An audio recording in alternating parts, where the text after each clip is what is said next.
Good evening, everybody. It's your host, Huge Pop from the Huge Pop Wrestling Podcast. And ladies and gentlemen, our guest tonight is the founder of the CWF in 2000. He has served in every capacity from owner, announcer, wrestler, ring crew, and van driver for the ministry. Over the past several years, he has spent many nights in the ring feuding with Big Tim Storm. We'll hear stories about that later. His finishing move is the Super Freak. His favorite Bible verse is Jeremiah 33:3. He hails from Rockwell, Texas. Please welcome to the show, the Jesus Freak, Rob Vaughn. How you doing, my friend? Man, thank you very much. It's quite an intro. I kind of forgot about some of that stuff, but thank you. No problem, man. No problem. So the first thing I ever ask anybody in an interview is growing up as a wrestling fan, what was it like for you as a fan of wrestling, and who were some of your favorites, etc., like that? Well, to be honest with you, I didn't really watch a lot of wrestling as a kid.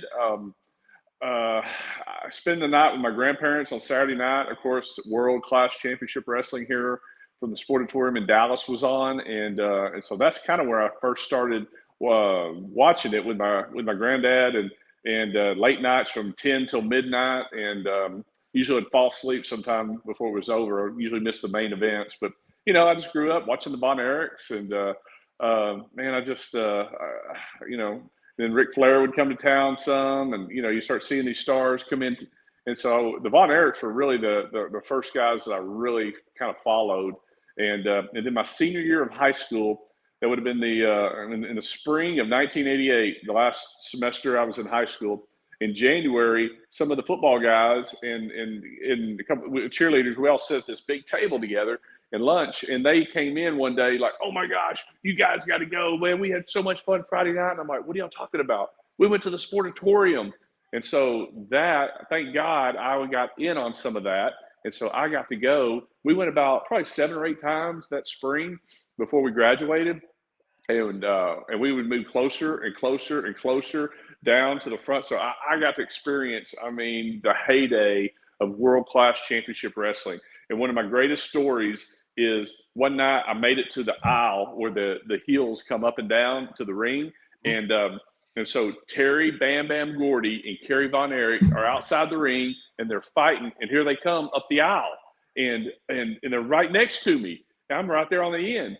And man, Kerry grabbed a handful of Bam Bam's big old hair. I mean, he is laying it in. I'm standing right next to him, and he is just knocking the snot out of him.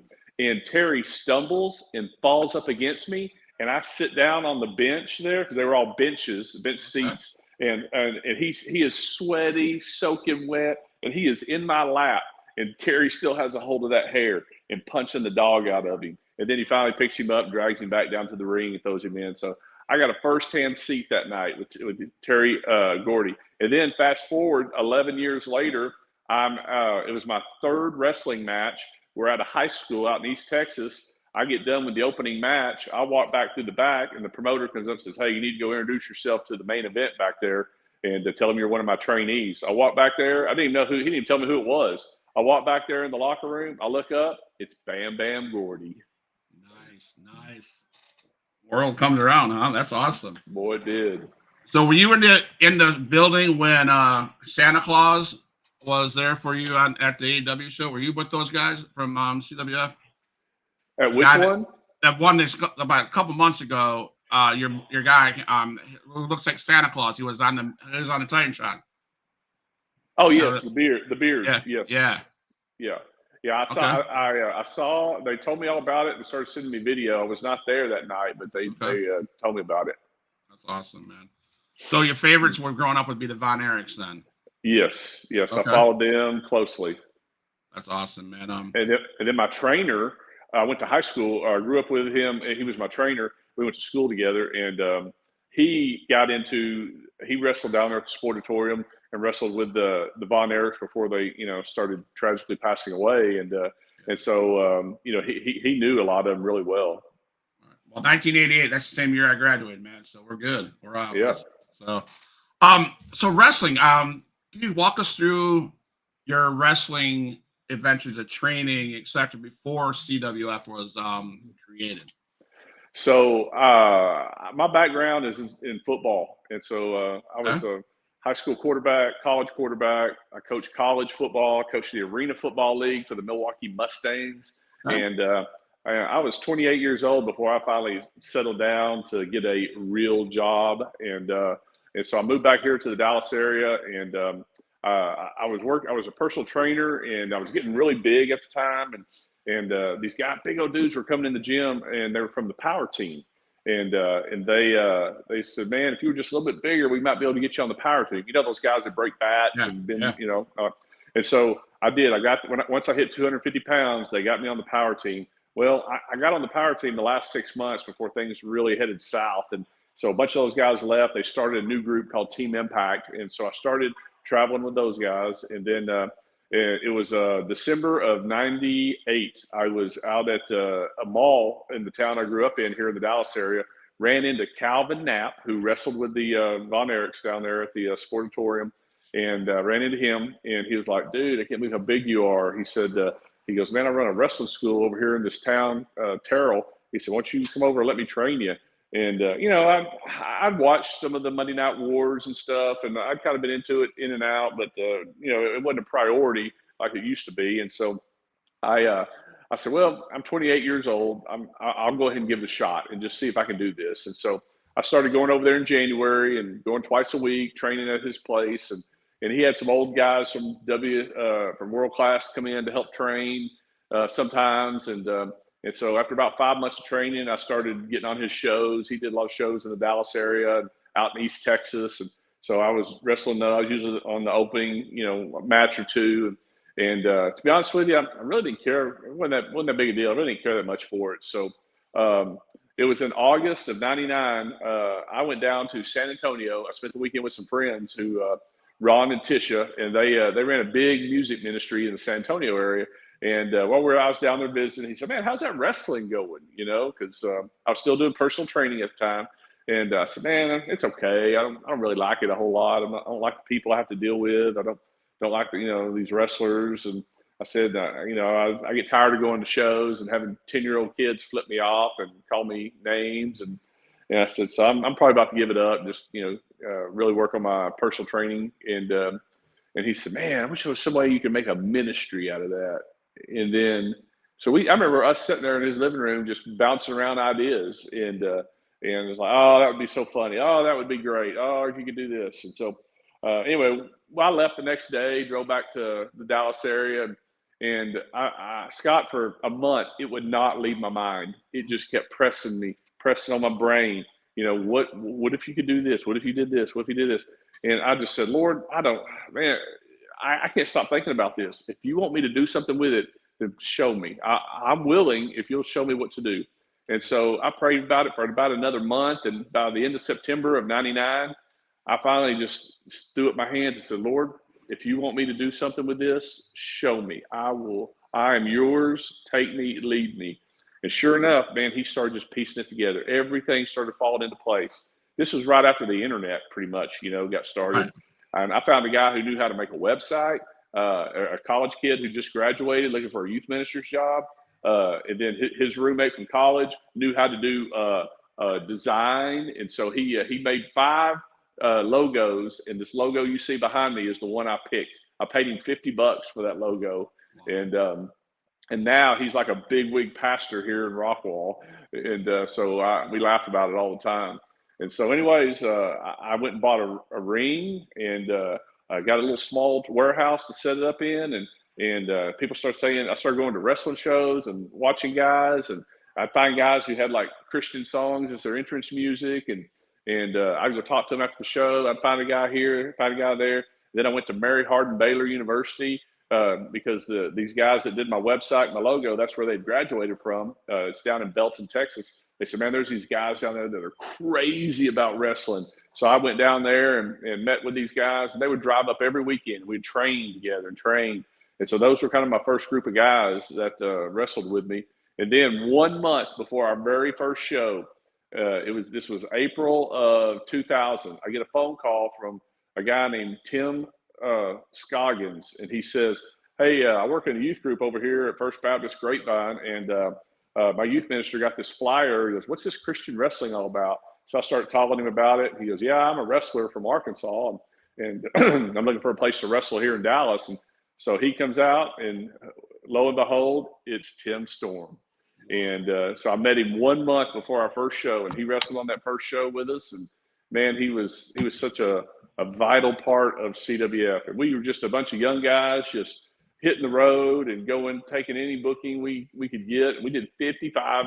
We had no home base to do shows out of. We had a place to train, but it just held the ring. You couldn't put anything else in there. Anyways, we did 55 shows the first 12 months of CWF, and they were all on the road. Wow, man. So yeah, this thing evolved real quickly, and it was without major talent. I mean, how do you want big name guys? It evolved real quickly because it was because you followed Jesus, followed what God had put in your heart, and that's awesome, man. Yeah.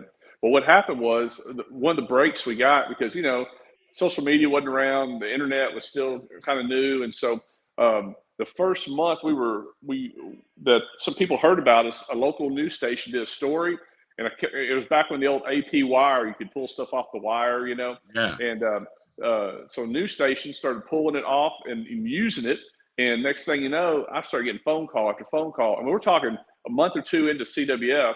And here I am in People Magazine in June of 2000. I'm doing TV interviews with Paula Zahn, and I did about 40 radio interviews the first couple months of CWF. And so things just started spreading quickly. I mean, they were just calling us. I think they were so intrigued by this new concept that they were calling us and wanting to know about it. And that's how we got so many bookings. And then it really just spread kind of word of mouth. Right. So there's a lot of good, bad, and ugly, right? Of the whole of this journey that you're on. Do you mind sharing some of each of that as we go through this? Yeah, for sure. Let's start with the bad and ugly. We we were a novelty, and a lot of people were curious how you combine this wrestling and ministry. And so had a lot of scoffers. A lot of people say, "Oh, y'all are promoting violence. This ain't for real. You're just trying to make money doing it and everything." And so, anyways, a lot of that was going on, and so we had to overcome that. And from the get-go, I really set out I want genuine guys. I want genuine guys who love Jesus and then who love wrestling. It's easy to find a bunch of wrestlers who call themselves Christians, but it's hard to find a bunch of Christians who can call themselves wrestlers. And so I just set out from the beginning that I was going to have a standard. That's why I put Christian in the name of the federation, because I wanted people to know we were different. And we did. We had a lot of scoffers. A lot of people were, like, this ain't going to work. And so it was a lot of fighting going on against the churches that were bringing us in. And matter of fact, one night we were at this big church, and after the show, one of the pastors, I ain't going to say where it was, but one of the pastors came up to me after the show, and he was upset. He was like he was over, adult education or something like that. And he came up to me and he goes, I am not, I'm not real happy with you guys. I'm just like, why? He goes, because my 7-year-old daughter got saved tonight, and now her testimony is going to be got saved at a wrestling match. Are you serious? I ain't going to tell people that. And I was like, wow. It kind of blew my mind, Absolutely. And so anyway, so we have come across. It's like a traveling circus. You would not believe the people we've come across over the years, and the stories we have heard, the things we have seen. But for all that, for all the all the hard places to get a ring into a gym or into the church, or for all the late nights. In the first 5 years, we only had one ring, so we would be in the trailer. We would go do a camp or go somewhere. We'd drive all night. We'd get back to the warehouse at 2 or 3 in the morning, and then we would get out and set the ring back up in the warehouse, so we didn't have to do it the next time we showed up there. And so you talk about some long, hard, tough nights. It was a lot, but Lord blessed us. We got 3 rings now. We keep one in the trailer. We keep one up at our warehouse at all times, and we have a 6-sided ring we keep back in the locker room, and that we can use too. So we've been very, very blessed over the years, and just the good is, man, I lost count, but it was somewhere around 70,000 people or more that we know of have gotten saved at these events that we've done. We just did event number 1193 last night. So we're all, I'm sorry, 1,093. So we're almost to 1,100 shows in 24 years. And we should hit in April, I think we're going to hit 1,100 right before our anniversary show in May. So it's, it's all the incredible stories that come out of Egypt and Nigeria and right here at home and people, you run into. I dropped my son off today after school at a friend's house, and the mailman comes pulling up next to me. Hey, man, you're Jesus freak. Didn't you used to have long, long hair? And I said, yeah. And he goes, man, I used to come to your shows, 10, 12 years ago. That's awesome, man. That's awesome. So it's been cool, man. I'm in the process right now. I've already got the chapters laid out. I just got to go through and put the stories that go in those chapters, actually type them out for the book I'm going to write about. It's about CWF. It's more about the ministry that has happened along the way. And there are some fascinating stories and stuff that if you're not a believer, you'd probably look at it and go, he's making that up. There's no way that can really happen. But man, I have seen miracles, signs, and wonders that God has done. I mean, I testify to that. There's just no other explanation for it. That's awesome, man. You talk about your ring, set up and tear down and set up and tear down. I heard a story about a ring being, you had to set it up in the second story of a building. Heard that was a feat in itself, I bet. We call that's going to be in the book. It was the worst, best trip ever. And it was to Baltimore, Maryland. It was to a church there. And pastor had seen us up in Pennsylvania a couple of years earlier that he had got called down to be on staff at a church in Baltimore. So we loaded up. We drive all the way up to Baltimore. We get there and find out the gym is on the second floor. And we had I think I posted some pictures I found the other day of us pushing the boards up a roof through a second story window. And then we get there. They hadn't promoted the show one lick. So here we have this awesome show, and 15 people are there the first night. And so the second night, they go to a homeless shelter with their church bus and load up about 40 homeless people and bring them to the show. Yeah. And so we performed in front of them. But hey, you know what? We got to share Jesus with them. So that's all that mattered. But yeah, everything that could go wrong on that trip went wrong. From that to had a flat tire. The church didn't pay for anything they told us they were going to take care of. So I ended up footing the bill for everything. And so it was really testing my patience. Awesome. So can we dive into, you had I call it a season that you went through where you had a heart attack. Oh, yeah.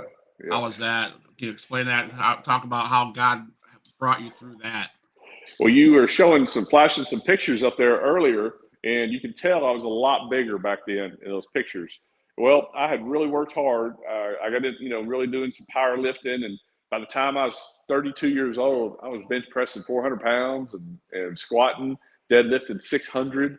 I mean, I was a big boy, and I was strong, and so my entire 30s, I pretty much was 300 pounds or more, and so I was very unhealthy by the time I was 40. There's a big picture of me. And by the time I was 40, man, I was miserable, unhealthy, uncomfortable. And so I lost 120 pounds. And so I have been down around the 200 to 210 mark. I stay right around there. And but the damage has already been done. And I didn't know it, though, because I always, worked hard and trained and felt good and worked out. And so June the 4th of 2021, our daughter had just graduated from high school. So we took her on a senior trip to California. And we were out there for 4 days. And we hit all the beaches and everything. And I noticed we did a lot of walking. I noticed I was really getting short of breath. And that wasn't like me. And a lot of times I'd sit down a few times and then I'd jump back in with my wife and daughter. And so we get back home on Thursday night that week.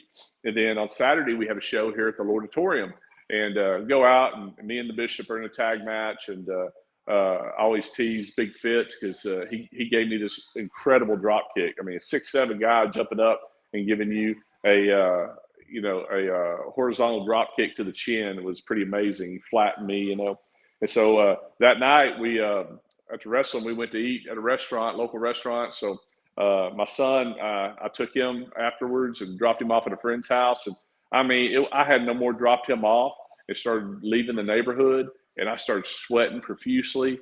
I was real short of breath, and so I called Beth, and I said, "Man, I don't feel good. Something's wrong with me." And I was about 10 minutes away from home, and she said, "Well, why don't you just stay on the phone with me till you get here?" And so I did. I stayed on the phone with her, and get this: we had just sold our big house. We raised we only had a couple kids at home, so we didn't need all this house. So we had just gotten out of it a month earlier and moved into this little tiny 1,000 square foot rent house for the summer until our other house was ready. And so we're living in this little bitty rent house in downtown Rockwall. And so I drive all the way over there. I walk in the door. I drop my bag, and Beth says, "Man, you don't look good, you at all." And so we sit down on the couch for a minute, and I talked, and I said, "Man, I'm so tired. I just want to go take a shower and go to bed." So anyways, I go in there, and our daughter Brooke was home. She was in her room, and Beth is standing there at her door, and our bedroom door is right next to that one, and it had a little tiny shower in there. And so I walk in there in the shower, and the last thing I remember is I flipped on the shower nozzle to turn the water on. As soon as I stepped out, I fell back against the door, and Beth heard me fall. So she's over there trying to get the door open, and I'm leaning up against it. And Beth is all of 5'1", 105 pounds, and so she's trying to get the door open, and she can finally get it open to where she can crawl in and over the sink and get in. And she's yelling at Brooke, call 911, and so she starts CPR on me, and luckily there was a Rockwall police officer at the end of our street patrolling. He got the call. He was there within just a minute or two, and so he kind of pulled me out of there and took over. And then the EMS showed up, and police and fire, and I mean, they got to me really quick, and a lot of chest compressions. My heart stopped 3 times in the house that night. They had to put the paddles on me and restart it. And so they finally got me out and got me into the Guardian and JT Reinhardt. Beth called them. They came back over, and they took Beth and followed us to followed the ambulance to the hospital. And they had just opened a cath lab 1 month earlier. It's exactly what I needed at this hospital. And Beth got to pray with the little doctor before they went in, and they didn't have to open me up. They just put 1 stent in. And anyway, so it was touch and go there for several hours, and then they finally saw I was going to pull through. But overall, my heart stopped 5 times that night that they had to restart it. And so I did not know anything, remember anything. People were like, did you see a light? Did you feel like you went to heaven or anything? And I was like, man, I didn't. I guess I could mess with people and tell them all kinds of stuff, but I didn't know or see anything. And then that happened late Saturday night, and I woke up Tuesday morning about 4 or 5 o'clock in the morning in a hospital bed, and Beth's next to me in a recliner. And I was like, what happened? And she starts telling the story. And I mean, it was just a testament of all these CWF guys. And I mean, the lobby was full. They were doing worship and singing and praying. People were walking by going, who are these lunatics in here praising God and worshiping, and so it turned out to be just a testament to people who love the Lord and that loved me, that were there, supporting my family and me. And so I love these guys because they took some crazy pictures. Referee Haas and the bishop, they have a picture of them two holding their cell phone up, doing a selfie, and I'm laying back here, look like I'm in a coma behind them. They're back here smiling, doing selfies, and then I started snoring, and they're recording it right in front of my face. And I wouldn't have it any other way, though. That's the way these guys are, and I love them. That's awesome, man. If you talk about that, as I listened to there, I always ask the question, but I think you just answered it. Brotherhood in wrestling, brotherhood in the back, brotherhood in the ministry. If that wasn't a perfect definition of brotherhood, I don't know what was. When you talk about Big Fitz and Bam or Bishop and those guys messing with you while you're laying there, and taking those selfies and recording you snoring, and then you guys have Bible study every Monday night, and I mean, to me, that's the perfect definition of brotherhood. It is, and I'm 53 now, and as you get older, you start to realize the older you get, the less your circle becomes. It feels like the older people get lonely, and so I feel like my circle has grown tenfold since I've gotten older, and it's all these guys, and I think it's a testament to look around the CWF and you look at you look at PFC Graham. He's been with me 18 years. The Bishop's been with me over 20 years. Shiloh, Mike Watt, over 20 years.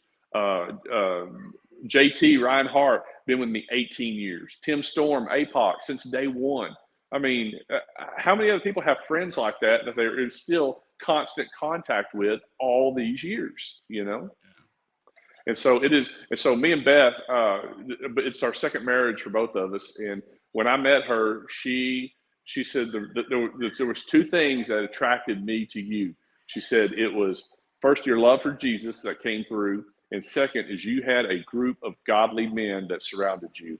And I was not going to go forward with any man until he surrounded himself with a godly group. And when she met these guys and saw what we did and everything, she was sold. And so it was.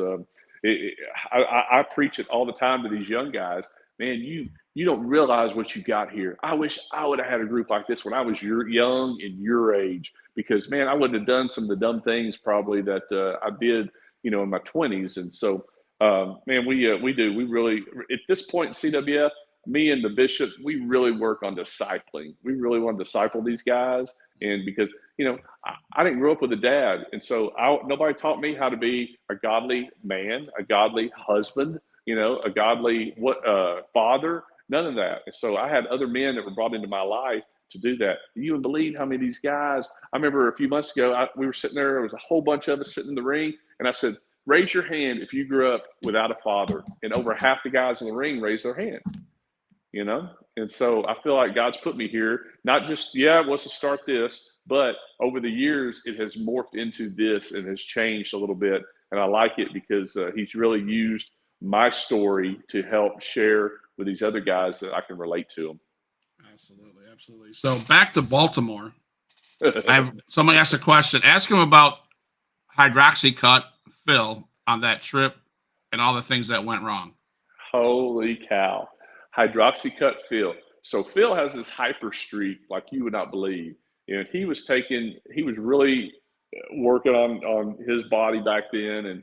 And when he starts taking that stuff, it is like, ADD to the max. It is just, he can't stop talking. He is super hyper. I mean, all those things. I mean, and like I said earlier, we'd go, then the pastor would say, all right, let's go to this restaurant. Then we get there like, oh, we're not paying for that. And then we'd go, Tim, I remember Tim really needed to go tan, Tim Storm. So he said, oh yeah, go to this tanning place. I go there. We go in there and they're like, all right, it'll be this much. We're like, wait a minute. The pastor said we could do it for free. Oh, no.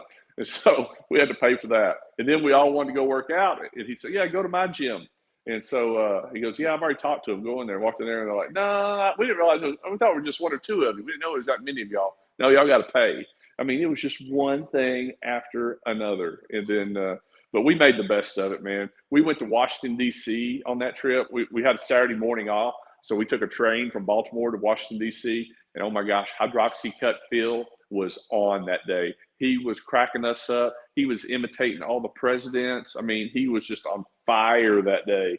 And that was one of the funnest days we ever had. So it was the best, worst trip we've had. Awesome, man.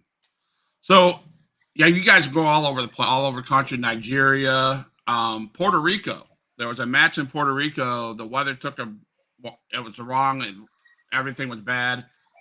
And the note says the weather took a move wrong and landed on Rob's head.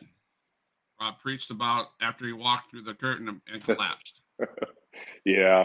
I was wrestling a guy named Paul from CWF West Texas. I love Paul. He just stayed with us here a few weeks ago when he came to watch a show. But I would do I would be on the second rope, and I think I do a slam and drop an elbow, and then I run up and I sit on the turnbuckle with my feet on the second rope. And as they get up, stumble around, as soon as they turn around to me, I jump from the second rope and go over the top and do a sunset flip for roll up.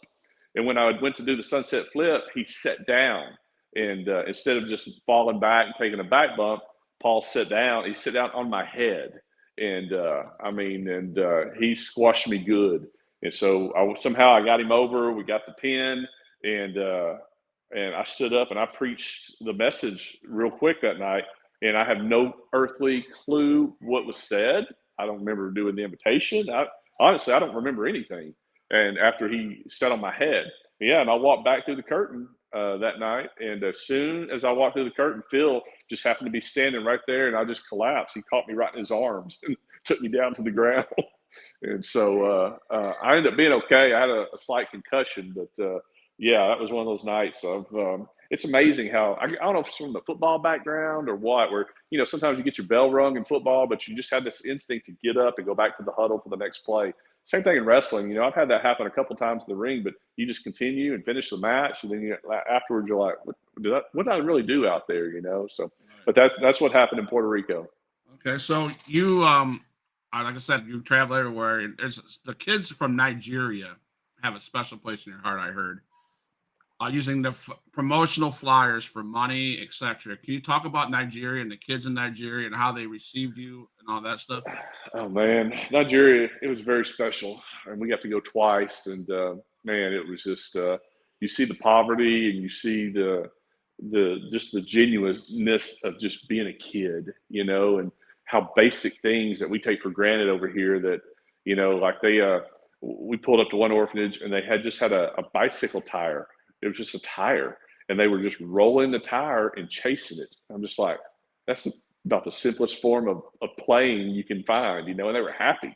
And anyway, those kids, they craved attention, and we just fell in love with them. And we played so much with those kids everywhere we went, soccer and all kinds of games. They wanted to wrestle and hang on you and stuff, and it was just. It was amazing. It was a magical time. Almost most of my pictures that are not from the wrestling show, the rest of the pictures, almost all with me and kids, and because they were just my favorite over there. And so we had these autograph pages made up with all the wrestlers on it who were on the trip, and it was like money. I mean, we would people want. I mean, just stepping over each other to get these pictures. So we made sure we autographed them all and gave them to the kids at the orphanage and everything. And so one of my good friends, Bob Gillum, he still goes to Nigeria every year. He sent me a text this on their past trip in October, and he goes, "Hey man," he goes, "just want you to know I'm at this same orphanage we went to, and y'all's autograph page is still up on the wall in here with all y'all's autographs on it from 2009." Dang, man. Yeah, and so anyway, and the people that made the ring, it was a ministry. The guys that so there was an American missionary. He was over here. He came to Rockwall. He took the measurements, took pictures of our ring, took it back over there. He said he had a group of guys that could make a ring for us. Well, it was not the safest thing we've ever gotten in, but we made do. But what was even more fascinating, these guys, their ministry that made the ring for us, these guys were part of a ministry. They were all missing limbs, hand, foot, arm, leg.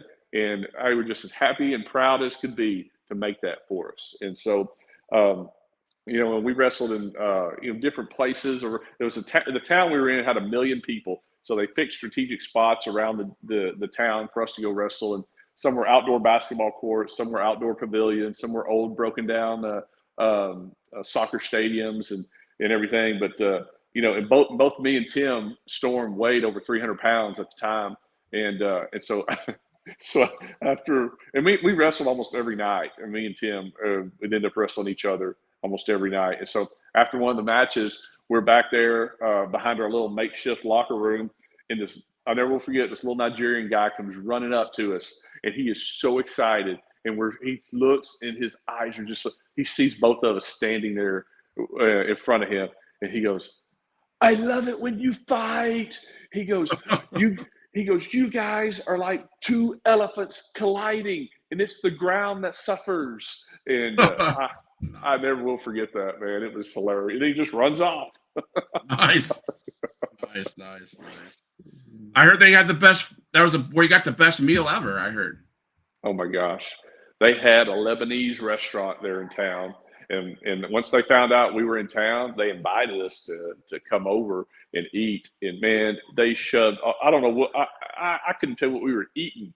And they were shoving all this stuff on the table. Oh, try this, try this, try this. And we were eating, oh my gosh, we were just miserable. And then they were like, all right, that's all the appetizers. Now here's the main course. We're like, are you kidding? There's no way. But they had us 2 or 3 times over there to eat, and the food was absolutely amazing, and I mean, just so hospitable. We didn't have. People say, "Gosh, that's a third world country," and didn't you feel unsafe? I really didn't. I will tell you about a quick story. When we first landed, we land in Abuja, and you have to drive 3 hours to Jos. So we're on the road in this Toyota van, and we got our driver. He's driving. I'm sitting up in the front with him. And we come up on this military stop, and it's in the middle of nowhere, okay? I mean, they could have just taken us over, shot us, left us over by a tree, and nobody ever found us. And so we get out. Or first, they come over to the window, and they're asking the driver for some paperwork. He hands it to them. And then they're all looking. There's about 6 or 7 of them there with these machine guns, and they're all looking in the van, looking at us and stuff. And then they tell him to get out of the van. And then they pull him away over to the side. And I mean, it's starting to go on for a while. And so I looked back and told the guys, I said, look, let's pull out some of the autograph pages and Sharpies, and let's go take them over there. And so we get out, we walk over there. And so the one that was kind of in charge, I walked up there and I held out the autograph page in front of him. I said, look, we are professional wrestlers from America. We are here wrestling in Jos. We need to get to Jos to wrestle. Once they saw that autograph page, they started looking at all of us. Everything changed. And then I pulled out the Sharpie, and I was like, look, I signed next to my picture, my name, and I said, we'll autograph it, and we'll give each of you one. And oh my gosh, they were like kids. These military, guys were like kids now. Then we were all sitting over there leaning up against the van, signing, our autograph pages, and we hand them to them. And then they were all buddies with us and chums, and patting us on the back, and we got back in the van and made it to Josh. Nice. Well, I'm gonna take a second. My sister Kim's on the show, watching in the chat. Thank you, Kim, for being there. My dad's probably watching too. Appreciate you guys. Adrian Whisper, thank you for popping in. Cat Daddy, he's the promoter and owner of XIW Extreme Impact Wrestling out of Panama City Beach. So that's every 2 months I go and do a live feed there. So thank you guys for showing on the show. You talk about kids. As you probably heard, I run an emergency shelter. My wife and I do that with the kids. We care for 8 kids. And tonight I was sitting around the table, and they asked me what I was going to do later. And I said, I have a podcast with my Christian Wrestling Federation. And they go, can we do the kids questions again? Like we always do kids questions. I said, oh yeah, sure. So I have 12 of them. They'll be just real quick answers. So the first one is, who is your childhood best friend? Childhood best friend, a guy named Jeff Stone. I'm still good friends with him today. Awesome. That's awesome, man. How many years have you been wrestling? This is year number 25. Okay. What type of car do you drive? I drive a pickup truck. There you go. What's your favorite food? I still love pepperoni pizza the best. Does pineapple belong on that pizza? No. Okay. What's your favorite ice cream? Man, I don't eat ice cream anymore, but I used to love cookies and cream. How many people have you wrestled? Oh, goodness. Well, probably not as many as most indie wrestlers, just because we are our own group. And so it's usually within our group, but it's probably been, I don't know, 300 or more. Okay. I don't know. I don't write these questions. What's your favorite rap artist? LL Cool J. All right. What's your favorite color? Black. Okay. Favorite activity to do as a kid growing up? I lived down the street from a park, and we were always, I mean, out there playing. And we had a backstop in a dirt field and pick up baseball. Man, that was my favorite thing to do growing up. We played all the time. Okay. What do you like to do for fun now? Believe it or not, my wife and I are really into pickleball. Pickleball. Okay. Favorite restaurant? Favorite restaurant? Probably Cheesecake Factory. Okay. Favorite song? Favorite song? Let me see. There's one by DC Talk. I think it's called Jesus Freak. Yeah. I think I've heard that before. Yeah. So Adrian Whisper says, what comes first, the chicken or the egg? I want to know. Your guess is as good as mine. All right. I have to ask my question. I don't All know. right. Who is the greatest ever WCW heavyweight champion?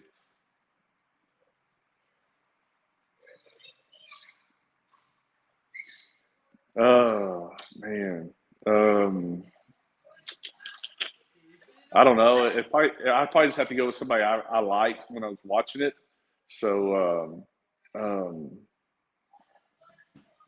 either Hogan or Flair. I mean, I've always been fans of theirs. It is David Arquette. No. I'm just saying. Right there. He's a champion. He's the greatest champion ever. Look at that. No? Okay. No. All right. What is the biggest difference, in your opinion, between Christian wrestling and secular wrestling or other indie promotions, if there is any at all? It is, and guys that wrestle at other places and come to us, they tell us, the stuff they see and things they hear and stuff that goes on and everything, and I mean, it's a family atmosphere. I mean, when Lodi and Scotty and those guys, Caprice, Seth DeLay, when they come from out of town, they stay at our house. I don't put them up in hotels. They come stay with us. It's a family atmosphere, and so. And they say, no promoter picks us up at the airport and lets us stay at their house and feeds us. And I mean, I'm so blessed because I got a guy, Ciro's Seafood and Burgers. He's in a couple towns over from me. Anytime I bring in guys from out of town, he says, bring them out here. I want to meet them and I want to feed them. So they get to go eat seafood or burgers. And when they come to town. So I'm very blessed. Bam Bam Malone says, CWF is the only locker room you can go into and leave your wallet out and not have to worry about it getting stolen. So, just stuff I hear, and I want it to be different. I want it to be a family atmosphere, and you don't see or hear a lot of the things you might at some indie shows. Okay. We talked about West Texas and their CWF there. I've been pushing this. I say this every Monday. I think what would be great to do a great angle would be CWF Rockwell invade CWF West Texas and do an angle like an NWO angle. Yeah, we've done that. They've come here a lot and done some stuff like that. And right now we're doing a storyline with two of their top guys. And next in March it's going to culminate with a dog collar match between the two. And so we do. It's hard. They don't have as access to the places that we do, and so it makes it a little more difficult. But man, Mike's done a great job out there, and he really disciples those guys, and I really love him for what he's doing. Awesome, man. So over the years, stars have came and go through CWF. You guys, I'm a big fan of Big Fitz, and Luke Nine and those guys, and yeah. But those are guys. But you've had AJ Styles come through, Caprice Coleman, Barrett Brown. Can you tell any cool stories about them coming through? That memorable moments. I mean, you probably could see it for hours and say those. Yeah. I remember when AJ first called me. He was working with a youth group at his church, and we were going to be in Atlanta. And he wanted to know if he could get on the show. And he said, yeah, I was with WCW And back then, you really couldn't find much footage, and to even know about him. And anyways, there was a snowstorm or something. Anyway, the trip got canceled, and so we go to the spring of 2001, and we're going to be in Lexington, Kentucky, at a baseball game, and so we're going to meet him there. So he shows up. He comes walking with this little bitty woman, and I'm just like, did he bring his little sister with him? And sure enough, it turned out to be Wendy, his wife, and it was on their first wedding anniversary. And so that's how they spent their #1 wedding anniversary, debuting at CWF.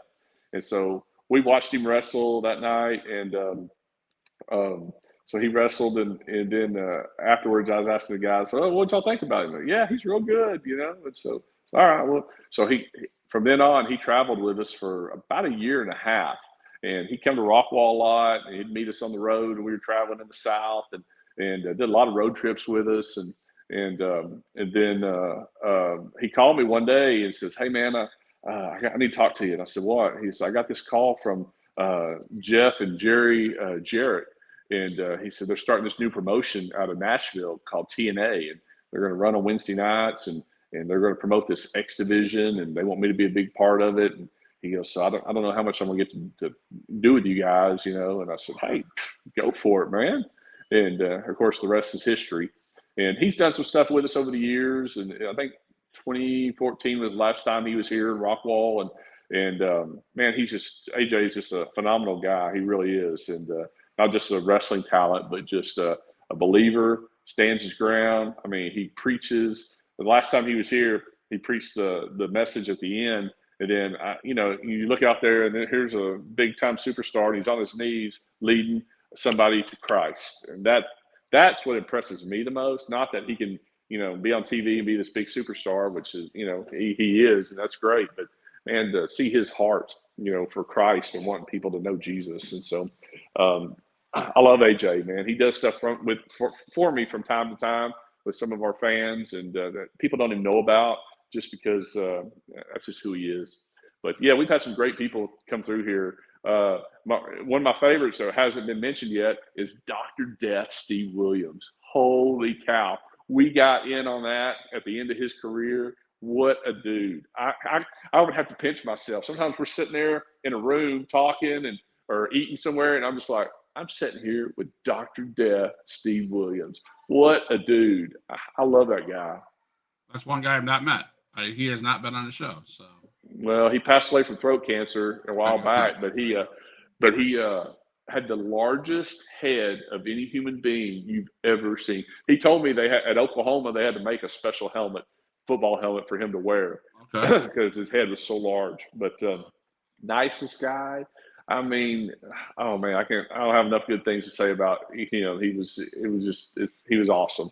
And he was great with us, man. He was just, with a big star like that at the end of his career, you'd think, he'd have all these demands and stuff. And he'd just come in and be like, whatever you want, man, whatever you need, I'll do it, man. And so and we usually had him do his testimony. And he would talk about going from Dr. Death to Dr. Life, and about his conversion to Jesus. And man, it was powerful. That'd be awesome, man. Awesome. So my man in the back, if he's ready, we had the event yesterday, and probably one of my favorites of the superstars that you guys deal with are the new tag team champions, and that's the Bible Club. So this way.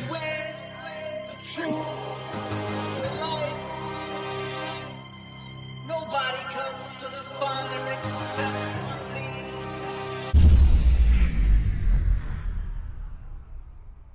Bible Club. Eternal life. He is the way and he's Jesus Christ's gift. Nobody comes to the Father except through me. He is the way and he's Jesus Christ's gift. So that's whose music that is. All right. Yes. Okay. Yes. So my question is, why doesn't nobody like them? I mean, they seem like very chill dudes. They have a chill song. It's got a great beat, and everybody we talk to from the CWF is like, oh, them? It's part of the brotherhood. They are great guys. They really are. And they are so over with the crowd. It's ridiculous. That music hits and they go nuts. And so, when guys are that well liked and that well loved by the crowd, everything, you can't just, constantly sing their praises. You gotta jab them a little bit. And so we love doing that with them, messing with them. Man, really, it's they're perfect for each other. They really are. They're a perfect tag team. It's amazing how Johnny's had a couple other partners, and then when him and Fitz finally hooked up, and man, they really made this thing something special. Yeah. So that was a great group of guys. I got a chance to talk to all of them. That was just amazing. And I think Luke Nine's story was probably one of my favorites. How he got involved, and that was Yeah, he's here tonight. He's actually next door training. I hadn't seen him. He hadn't been here yet this year. He's had some stuff going on, but he's actually here tonight in the building. He had to come back. He knew that his team took the championship. I know, of course. Your career, is there a favorite match that stands out to you as your favorite all-time match that you ever? I don't have a favorite match. I have a couple of now. Within CWF, we wrestle each other a lot. Okay, we train a lot together. We wrestle each other a lot, and so like PFC Graham, I bet I've wrestled him 200 times in my career. And so you get on a roll when you're wrestling somebody where you don't even ever talk. You just know what the match is because you're in a different town, a different city, a different church, a different state. And so people haven't seen you, so they don't know it's the same match. And so there for a while, me and him were on a roll. Our matches were just so much fun and just so on spot. And then when I wrestled Tim, like I told you earlier, I wrestled Tim almost every time we were in every show we did in Nigeria, and we'd do the same thing, and it was so much fun. Tim is the easiest guy in the world to work with, and so I think it would just be a series of matches with guys like that, And I tell you, one of the funnest matches I've had here in the last year or so is I wrestled Barrett, and man, here I am, the old guy and the young cat flying around. And man, he is so stinking good. He made me look like $1 million. Yep. So pre-Beth, your wife Beth, and post-Beth, would you say you're a nicer guy now? Because of Beth? Who told you to ask that? I know one of those guys did. Let me tell you. You can tell the story. I'll tell you who it is. Those guys, man. I tell you what. Yes, they always referred to me. Oh, I wasn't like that when he was Big Rob, or back when he was Big Rob. So, that would have been Phil the Bishop. I'm not surprised at all. But yeah, it is. Beth has been. When you become equally yoked with your spouse, it changes everything. And man, I found the godliest woman who had the godliest parents, and I mean, her love for Jesus shone above everything. And for her to jump in to this ministry and just say, here I am, I'm going to help you. I'll do whatever you need. And this thing has flourished the last 12 years under, since me and her have been together. And it is really, I don't know. I mean, God's really softened my heart, and some of the guys can't believe how compassionate I've become. I don't hopefully they don't all see that part, but I've become a big softy, even with my own kids, and because I've always had that, and my full-time job has always been coaching and teaching and training, and so I've always been real hard on people and to get them to reach goals and stuff, and so I've really softened up. I've had more compassion. And but I've sought that. I prayed for it, and I wanted that, and so the Lord has really given that to me. But yes, Beth has been a huge influence on me developing those traits, and she is. If anybody meets her, man, they're gonna fall in love with her. These guys love her, man. She is their mama, their friend, family. I mean, it's all that in one. I can say that. I can tell you, my wife, I love her to death. We obviously work together full time. I'll be honest, I ain't gonna lie. She's the rock of the foster care. She keeps the stuff together. I cook and I drive the truck. I drive the van, but she keeps schedules in it. You know, it's just so awesome to work alongside a wife that is as supportive as like a Beth. You know, so For sure. out of all the places you performed, what are the top 5 places? Well, so let me get what you mean. Is top 5 like that's a show, the venue, Like the the venue. Just say the venue. okay, the venue. I have to say number one happened in 2005, and we got a call from a TV preacher and from his staff, and he was going to be speaking at this youth conference at the University of Tennessee in Knoxville. So we loaded up Tim Storm, APOC, myself, and I think our announcer at the time and a referee. And we loaded up the trailer. They wanted to rent our ring. We drove all the way to Knoxville, and we went into the University of Tennessee's arena, and we set up the ring against the stage. And so the pastor wanted to run a spot. I'm not going to say who it was, but anyway, he wanted to run a spot. And so what it was he was going to be in the ring. He was going to be talking. All of a sudden, Tim and Dennis were going to slide in and start circling him like they were about to attack him. And then all of a sudden, music hits in the background. And then you hear a motorcycle revving up. And here comes a guy racing down the aisle, parks the motorcycle, gets out, walks up to the ring. The pastor tags him in. He jumps in the ring. Tim and Dennis come after him. He super kicks both of them, takes them out. 20,000 youth going nuts in there. Can you guess who it is? Shawn Michaels. Shawn Michaels. And so that place was, I thought the roof was going to come off that night. It was so electric. And so, matter of fact, at our concession stand over here next door, on top of the refrigerator is just a little 5x7 photo of me and him back in the locker room that night. And I keep it up there. But that was probably the greatest night, venue, everything that we'd ever experienced. Awesome. So I'm going to get into some funny stuff. I think it's funny, but I hope you like it. All right. How in the world did CWF end up on a Japanese game show? Man, that's a great question. I'm telling you, that happened back in 2008, 9, 10, somewhere around there. I can't remember what year exactly, but we started getting contact when the social media and the internet really was getting going. We started getting contact from all kinds of places wanting to do this and this and this. And somebody called from LA and said, "Hey, I'm out here casting for this Japanese TV show." It was the strangest thing ever. And so, we shot it, and I got a bunch of kids from my church, from the youth group, to come and fill the audience. And it was. And I don't know if anybody ever really got it, but it showed up on there. It was all in Japanese. I don't know what they said about us, but it was pretty wild.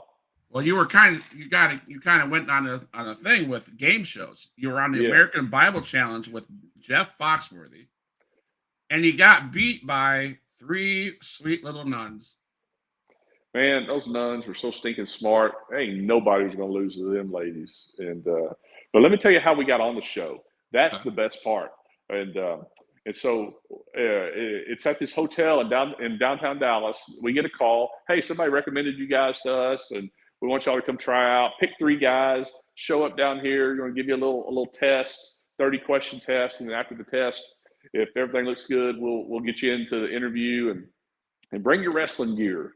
So it was me, the bishop, and Shiloh Mike Watt.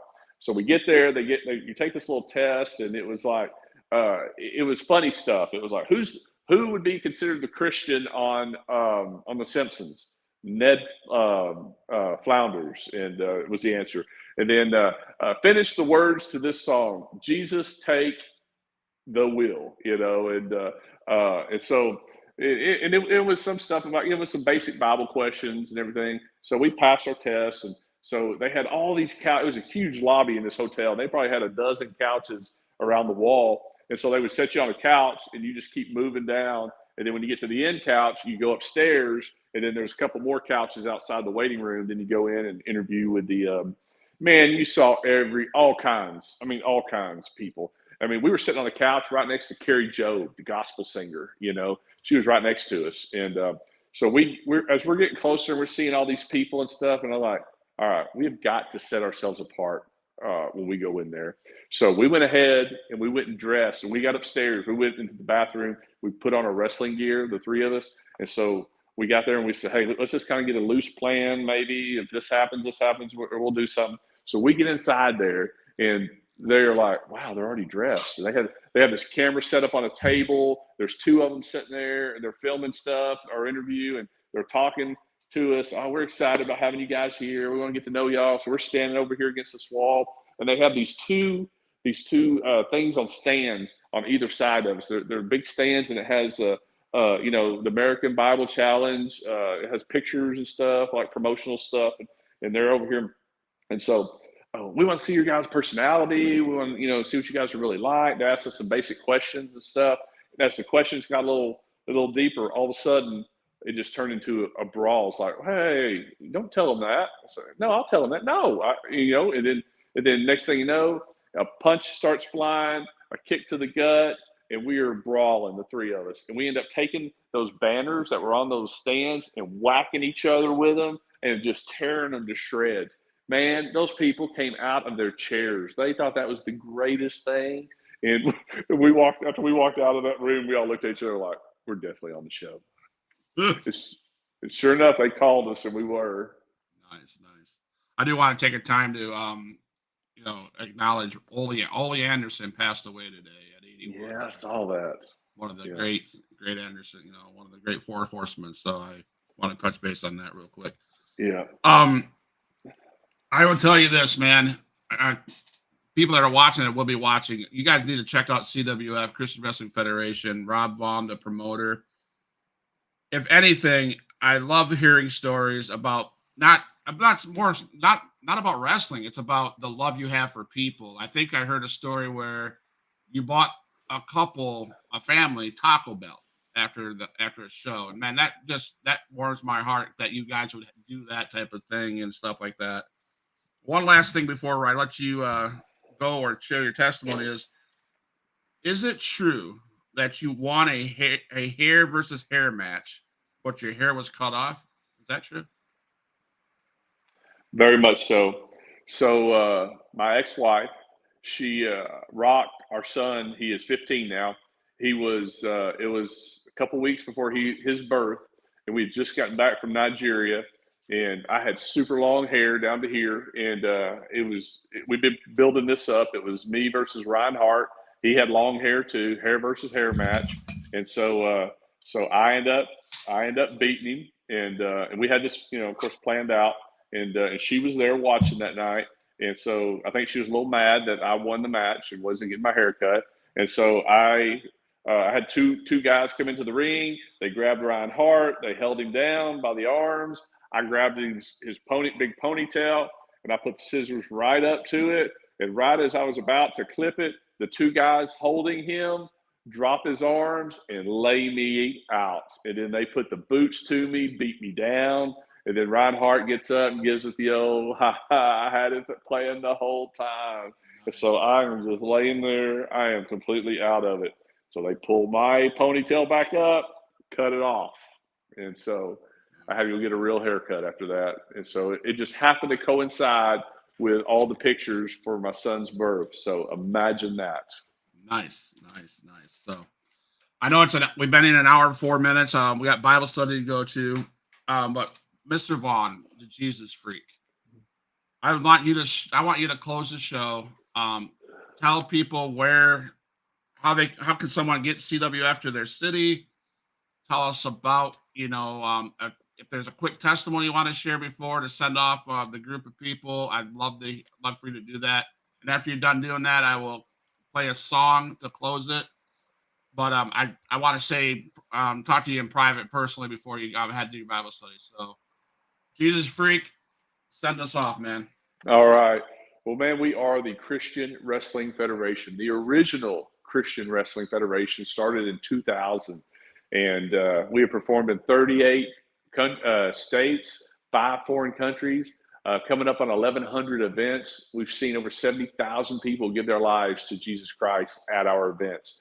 And we are available to come to your church, your school, your event, and perform and share the gospel of Jesus Christ, because that is what we are all about, using our talents for Jesus. And you can find us at christianwrestling.com. You can find information on there about getting in touch with me and booking. And you can also, Christian Wrestling Federation on Facebook. We're on Facebook and X and Instagram. And then also CWF Rock Wall on YouTube. That has probably 200 videos on there of our shows that you can see. And man, it has just been a wild ride. And I did not grow up in a Christian home, man. I didn't get saved until I was in the 7th grade. Never been to church. Got saved as a disciple now when somebody presented what it meant to have a relationship with Jesus. And little did I know from that night as a 13-year-old 7th grader that God had this in store for me all these years later to lead. He called me to lead a ministry of a group of a band of like-minded guys to go share the gospel, take it to the nations, Matthew 28:19, and share it in the world and baptize them all in the name of the Father, Son, and the Holy Spirit. And you've been a blessing to us and our guys, and they've raved about getting to be on this each week, and what a blessing you've been to us. And man, if there's just one person that has watched this and said, you know what, I need to get back in church. I need to look into this relationship with Jesus Christ, and it's all worth it. Absolutely. Huge Pop Wrestling Podcast fans, you heard it from the Jesus Freak, Rob Vaughn, the promoter, owner of CWF. A great group of guys, great ministry. Sad to say, for now, I'll say that for now. Mondays will not be CWF after this until we meet again, and I'm sure it'll be down the road, because I will not be able to handle no CWF in my monthly schedule. So I will be reaching out to Rob. I'll be reaching out to JT, Kyle. All those guys are great friends of mine. I call you guys friends. I call you guys brothers. I call you guys brotherhood. And I would say this: I can't.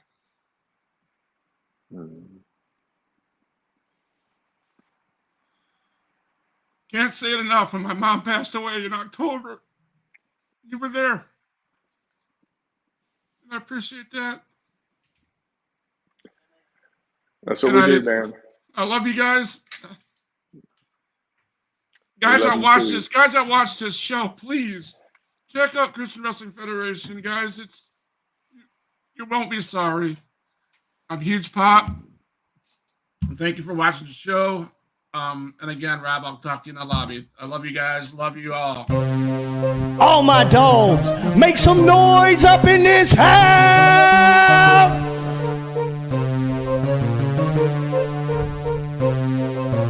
Who is in the house? Who is in the house? It's the gangster of destruction, so you know what's going down. And when the drive-by's coming, then you better hit the grind. Cause when your body hits the canvas, then your ass is knocked out.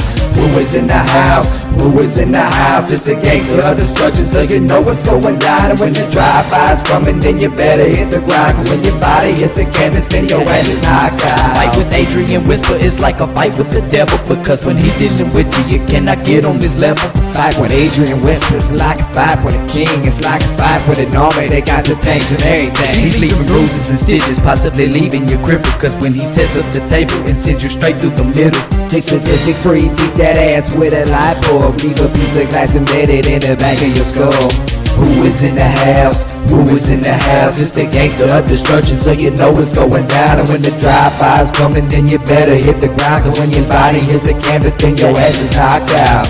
Who is in the house? Who is in the house? It's the gangster of destruction, so you know what's going down. And when the drive-by's coming, then you better hit the ground. Cause when your body hits the canvas, then your ass is knocked out.